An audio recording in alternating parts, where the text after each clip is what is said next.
In 1758, we find Johnson, it should seem, in as easy and pleasant a state of existence as constitutional unhappiness ever permitted him to enjoy.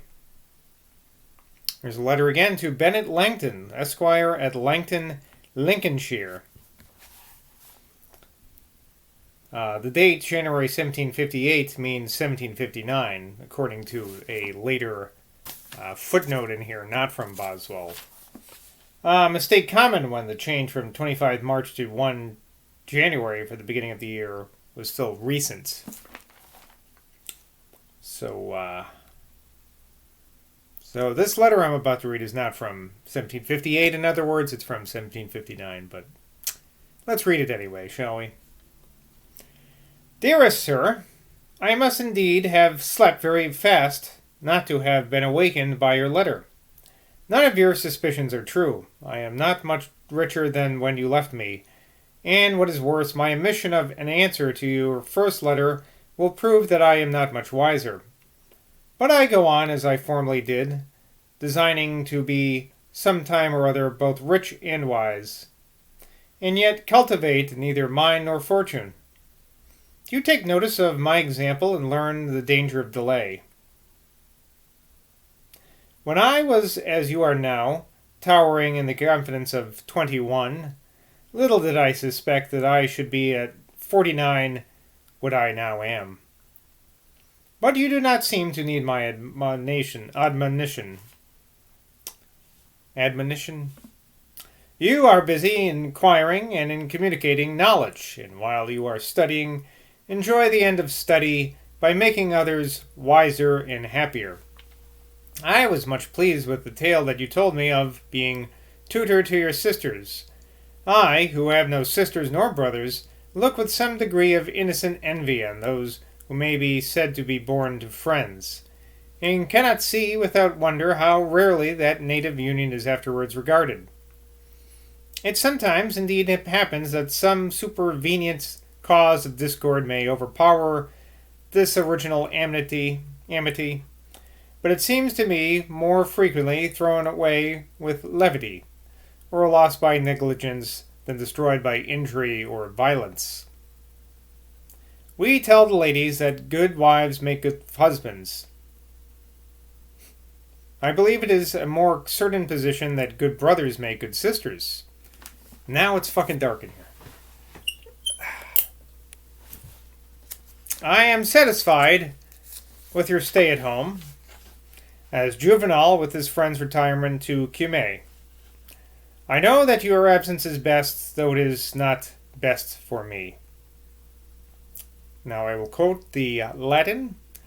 Quovis digressu vitris confusus amicti laudo tamen vacuus quod sedum figere cumis destinit atque unum civim donare Sibylle, which of course translates as, grieved though I am, an ancient friend to lose, I live the solitary seat he choose. In quiet Cumae fixing his repose, where'er far from noisy Rome, secure he lives, and one more citizen to Sibyl gives, which of course is from Juvenal. Juvenal's satires, to be exact. Langton is a good Cumae, but who must be Sibylla? Mrs. Langston is as wise as Sibyl and as good, and will live, if my wishes can prolong life, till she shall in time be as old. But she differs in this, that she has not scattered her precepts to the wind, at least not those who she bestowed upon you. The two Whartons just looked into town, and were taken to see Cleone, where David, that's Mr. Garrick to you, says they were starved for want of company to keep them warm. David and Dotty, that's Mr. Dodsley, the author of Cleone, have had a new quarrel, and I think cannot conveniently quarrel any more. Cleone was well acted by all the characters, but Bellamy left nothing to be desired. I went the first night and supported it as well as I might. For Dotty, you know, is my patron, and I would not desert him. The play was very well received. Dotty, after the danger was over, went every night to the stage side and cried at the distress of poor Cleone. Not familiar with this play. I have left off housekeeping, and therefore made presents of the game which you were pleased to send me. The pheasant I gave to Mr. Richardson, Mr. Samuel Richardson, author of Clarissa. The bustard to Dr. Lawrence, and the pot I placed with Miss Williams to be eaten by myself. She desires that her compliments and good wishes may be accepted by the family, and I make the same request for myself. Mr. Reynolds has within these few days raised his price to 20 guineas a head, and Miss is much employed in miniatures. I know not anybody else whose prosperity has increased since you left them. Mercy is to have his Orphan of China acted next month, and is therefore, I suppose, happy. I wish I could tell you of any great good to which I was approaching, but at present my prospects do not much delight me. However, I am always pleased when I find that you, dear sir, remember your affectionate, humble servant, Sam Johnson. January 9th, 1758, which is not January 9th, 1758. It's actually March 25th, 1759, apparently. According to a later footnote. Not that you care. Another letter. To Mr. Burney at Lynn, Norfolk. Sir, your kindness is so great, and my claim to any particular regard for you so little, that I am at a loss how to express my sense of your favors. Footnote here, this letter was an answer to one in which was enclosed a draft for the payment of some subscriptions to Johnson's Shakespeare. But I am indeed much pleased to be thus distinguished by you. I am ashamed to tell you that my Shakespeare will not be out so soon as I promised by my subscribers, but I did not promise them more than I promised myself. It will, however, be published before summer. I have sent you a bundle of proposals which I think do not profess more than I have hitherto performed.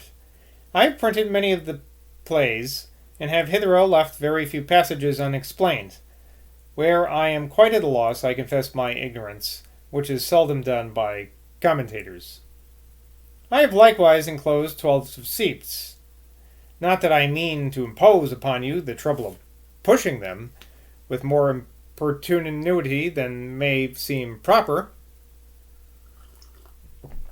but that you may rather have more than fewer than you shall want. The proposals you will disseminate as there shall be opportunity. I once printed them at length in the Chronicle, and some of my friends, I believe Mr. Murphy, who formerly wrote the Gray's Inn Journal, introduced them with a splendid encomium. Since the life of Browne, I have been a little engaged, from time to time in the literary magazine, but not very lately. I have not the collection by me, and therefore cannot draw out a catalogue of my own parts, but will do it and send it. Do not buy them, for I will gather all those that have anything of mine in them, and send them to Mrs. Burney, as a small token of gratitude for the regard which she is pleased to bestow upon me. I am, sir, your most humble and obliged and most blah blah blah servant, London, March 8th, 1758, Sam Johnson. Dr. Burney has kindly favored me with the following memorandum, which I take the liberty to insert in his own genuine easy style. I love to exhibit sketches of my illustrious friend by various eminent hands. Here we go. Soon after this, Mr. Burney, during a visit to the capital, had an interview with him in Gow Square, where he dined and drank tea with him, and was introduced to the acquaintance of Mrs. Williams. After dinner, Mr. Johnson proposed to Mr. Burney to go up with him into his garret, which being accepted, he there found about 5 or 6 Greek folios, a deal writing desk, and a chair and a half. Johnson, giving to his guest the entire seat, tottered himself on one with only 3 legs and 1 arm. Here he gave Mr. Burney and Mrs. Williams history, and showed him some volumes of his Shakespeare already printed to prove that he was in earnest.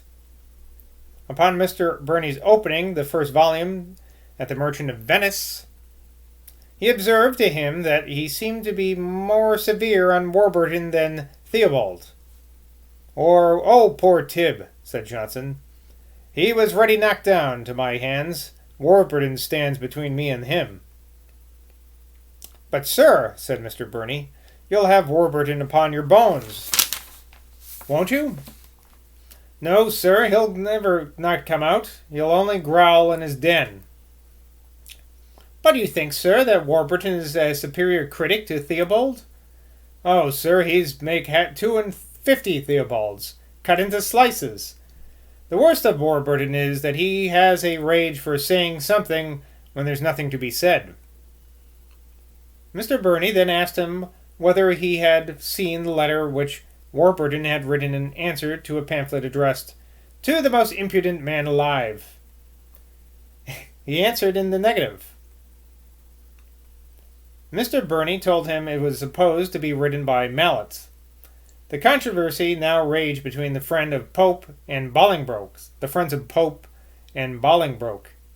and Warburton and Mallet were the leaders of the several parties. Mr. Burney asked him then if he had seen Warburton's book against Bolingbroke's philosophy. "No, sir, I have never read Bolingbroke's impiety, and therefore am not interested about its confutation."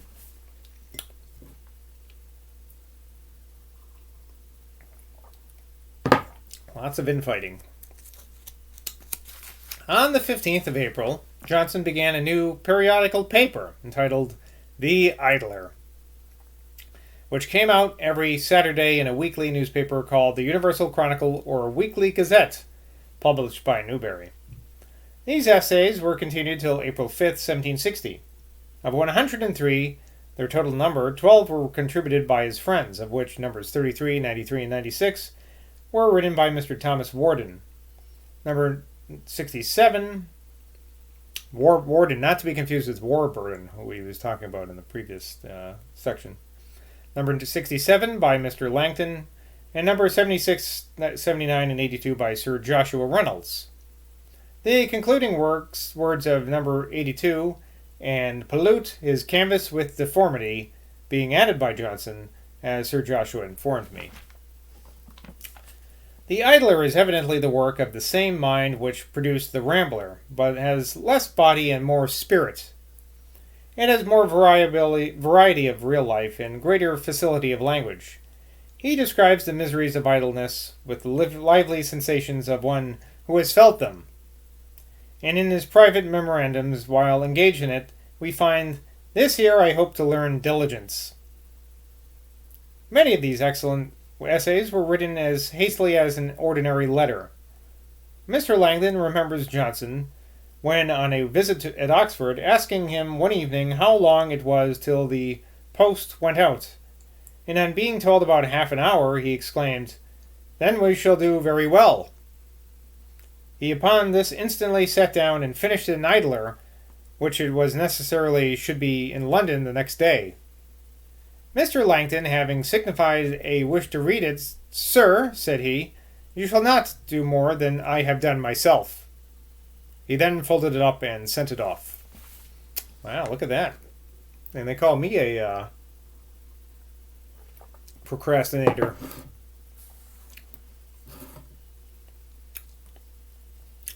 Yet there are in the Idler several papers which show as much profundity of thought and labor of language as any of this great man's writings. Number 14, Robbery of Times. Number 24, Thinking. Number 41, Death of a Friend. Number 43, Flight of Time. Number 51, Domestic Greatness Unattainable. Number 52, Self-Denial. Number 58, Actual how short of fancied excellence. Number 89, physical evil, moral good. And his concluding paper on the horror of the last will prove this assertion. I know not why a motto, the usual trappings of periodical papers, is prefixed to very few of the idlers, as I have heard Johnson commend the custom. And he never could be at loss for one, his memory being stored with innumerable passages of the classics. In this series of essays he exhibits admirable instances of grave humor, of which he had an uncommon share. Nor on some occasions has he repressed that power of sophistry which he possessed in so eminent a degree. In number 11 he treats with the utmost contempt the opinion that our mental faculties depend in some degree upon the weather, an opinion which they have never experienced in truth are not to be envied, and of which he himself could not be sensible, as the effects of weather upon him were very visible. Yet thus he declaims, and I quote, "Surely nothing is more reproachful to a being endowed with reason than to resign its powers to the influence of the air, and live in a dependence on the weather and the wind for the only blessings which nature has put into our power, tranquility and benevolence. This distinction of season is produced only by imagination operating on luxury. To temperance, every day is bright, and every hour is propitious to diligence. He that shall resolutely excite his faculties, or exert his virtues, will soon make himself superior to the seasons.